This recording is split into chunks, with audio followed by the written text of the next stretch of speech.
नमस्कार मित्रों, sociology with Dhruv Dikshit channel में मैं ध्रुव कुमार दीक्षित आपका स्वागत करता हूं। आज आपके साथ में भारत की प्रथम महिला शिक्षिका और समाज सुधारक सावित्रीबाई फुले पर चर्चा करूंगा।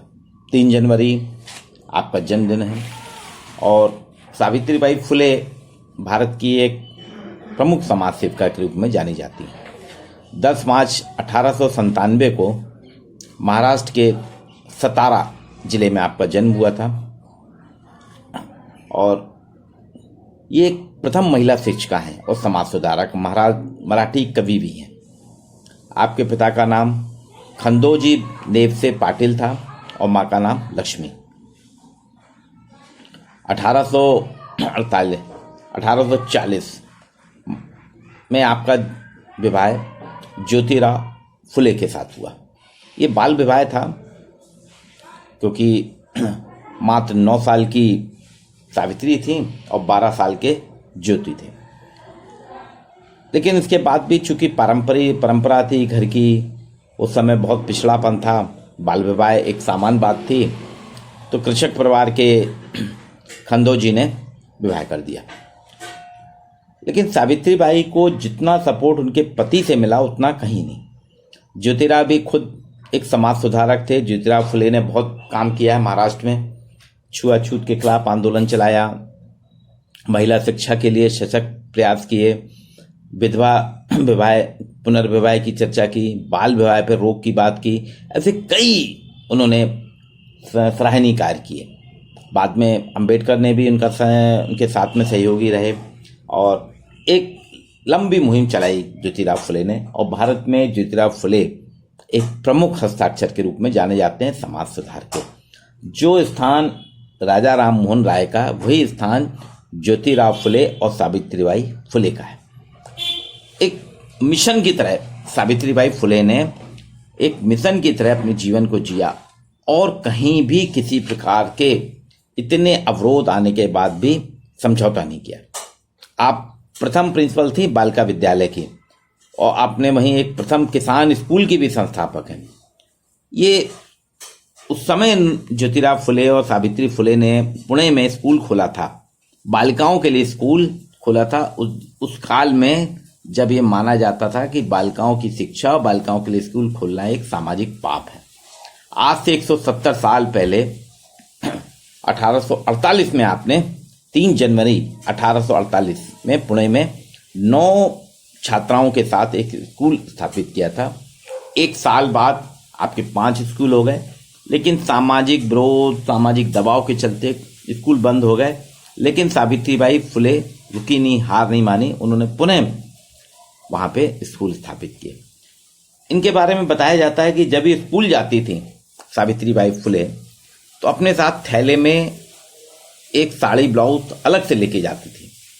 वो इसलिए लेके जाती हैं कि रास्ते में इनके विरोधी इनके ऊपर पत्थर फेंकते थे, मैला फेंकते थे, गोबर फेंकते थे। अब कपड़े खराब हो जाते थे, इसलिए स्कूल जाके वो अपने कपड़े बदलती थी और फिर निकल। लेकिन उन्होंने किसी का लड़ाई नहीं करी, किसी से विरोध नहीं किया। ठीक है, आप अपना काम करिए, मैं अपना काम करूंगी। ऐसी एक मिशन के रूप में जीवन जीने वाली थी सावित्रीबाई फुले।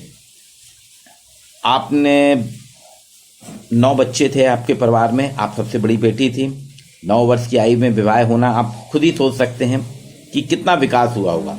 तो एक सामान्य स्कूल में विवाह के बाद 3री और 4ठी तक आपने शिक्षा प्राप्त की। फिर अहमदनगर के मिस फरार इंस्टीट्यूशन से आपने ट्रेनिंग ली, टीचर्स ट्रेनिंग ली। और परिवार का भी विरोध हुआ, समाज का विरोध हुआ, लेकिन सावित्रीबाई ने अपने पति के साथ में मिलकर स्कूल खोला। मंगल और महार जाति के लिए इन्होंने स्कूल खोले। महाराष्ट्र की पिछड़ी अस्पृश्य जाति थी मंगल और महार, इसके लिए इन्होंने बच्चों के लिए स्कूल खोले। और उनके इसी कर्तव्य निष्ठा को देखते हुए सन 1852 में ब्रिटिश सरकार ने आपको सर्वश्रेष्ठ शिक्षक बनाया। इन्होंने बहुत सी परंपराओं का विरोध किया है। महाराष्ट्र में उस वक्त एक परंपरा थी विधवा महिला के मुंडन की, बाल मुड़वाने की परंपरा थी। इसका उन्होंने बहुत विरोध किया, लेकिन जब कोई नहीं माने तो इन्होंने इतना बड़ा एक ऐतिहासिक आंदोलन किया था कि मुंबई और पुणे के सारे नाई जो कटिंग करते हैं उनको अपने साथ में लेके उनकी हड़ताल कराई। मुंबई और पुणे के सारे नाई ने हड़ताल करी कि हम किसी भी विधवा महिला के किसी भी जाति के हो उसका मुंडन नहीं करेंगे, और वहाँ से ये परंपरा जो खत्म हुई। तो विधवाओं के बाल मुड़वाने की परंपरा हो या अस्पृश्यता की बात हो, बाल विवाह रोकने की बात हो, विधवा पुनर्विवाह की बात हो, ये सारे उन्होंने परंपराएं समाज सुधार के काम किए।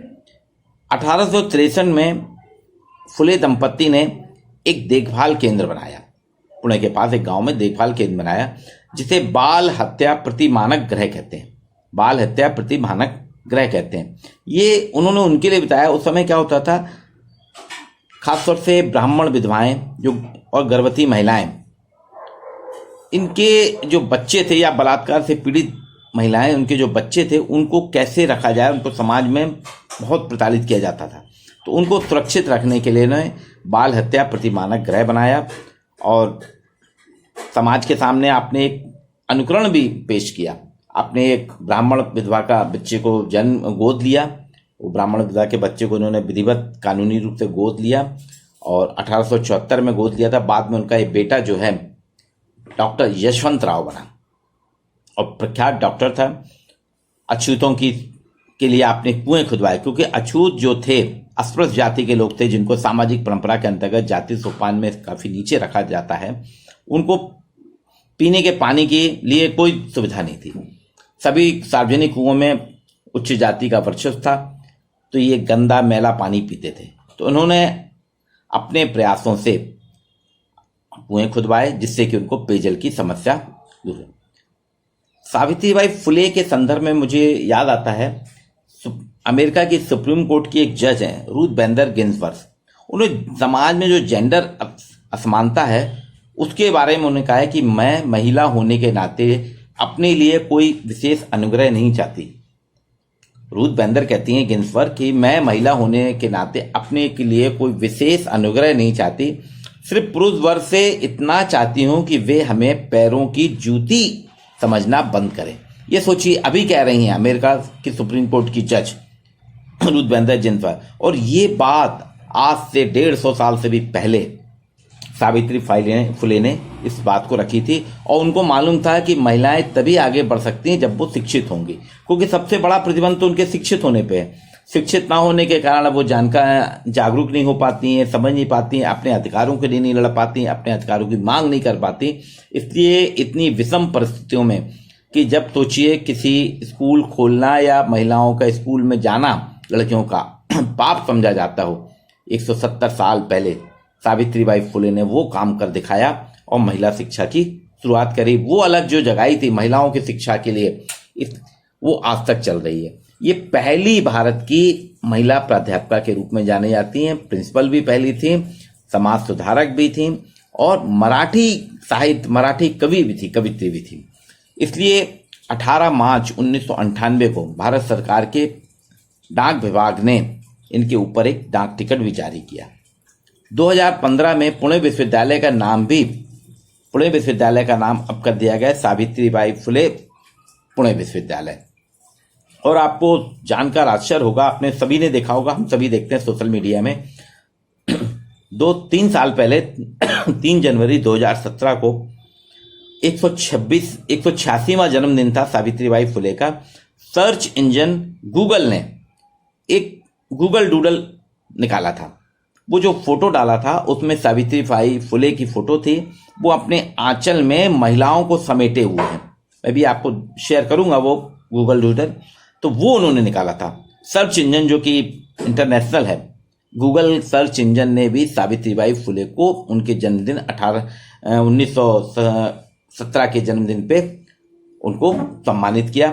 2017 में उनका जो जन्मदिन था उसमें उनको सम्मानित किया। तो ये एक उपलब्धि है। इनके ऊपर बहुत से पुरस्कार हैं, लेकिन आज भी समाज में असमानता विद्यमान है। जो आज से बहुत पहले 150 साल से पहले सावित्रीबाई फुले ने जो आग लगाई थी या महिलाओं की सुरक्षा के लिए जो शुरुआत की थी, उस पे आज भी चिंतन मनन की आवश्यकता है और महिलाओं को शिक्षित करना बहुत जरूरी है। हमें प्रण लेना चाहिए कि हम सभी महिलाओं को समानता की दृष्टि से देखेंगे, उनके साथ किसी भी प्रकार का भेदभाव नहीं करेंगे और उनके शिक्षण के साथ साथ उनके अधिकारों के लिए सतत प्रयास करेंगे। तो आज का ये वीडियो में सावित्रीबाई फुले पे समर्पित है। आज उनका जन्मदिन है 3 जनवरी। और इनके साथ एक चीज़ और है, इनका बेटा डॉक्टर था। महाराष्ट्र में पुणे में 1897 में प्लेग की बीमारी फैली थी। आप सोचिए, माँ मरीजों को, प्लेग के मरीजों को लेके हॉस्पिटल आती थी और बेटा इलाज करता था। और उसी दौरान प्लेग के मरीज को वो लाती थी अपने साथ लेके, बच्चों को, बूढ़ों को, बुजुर्गों, जैसे भी बैलगाड़ी में या लोगों की मदद से लेके आदमी हॉस्पिटल क्लिनिक तक लाती थी और बेटा यशवंत राव उनका इलाज करते थे। इसी दौरान सावित्रीबाई फुले को भी प्लेग हो गया और वो इतना ज़्यादा बढ़ गया कि बेटे के अथक प्रयासों के बाद भी वो बच नहीं सकी और 10 मार्च 1897 को आपका निधन हुआ। तो मैं सत नमन करता हूँ सावित्रीबाई फुले की जिजीविका को, कि उन्होंने एक मिशन की तरह जीवन दिया और हमारे लिए भी वो एक प्रेरणा है कि हम भी अपना जीवन एक मिशन की तरह जिएं।